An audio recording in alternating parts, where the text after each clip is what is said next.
Hello guys, today I'm going to show you how you can perform reverse Google image search on Huawei MatePad PaperMatte edition. So let's start from opening the web browser and type the google.com.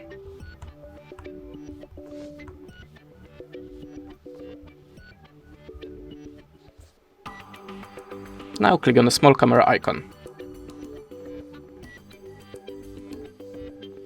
If it doesn't work, click on the three-dot icon and choose Desktop Layout. Click on the camera again and choose Upload a file. Now add a permission. Choose the files and choose the photo that you want to search in the Google. Like this one, for example.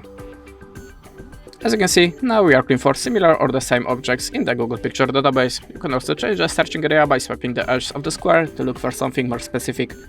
And this is the way how you can do it. Thanks for watching, leave us a like or a comment, and goodbye.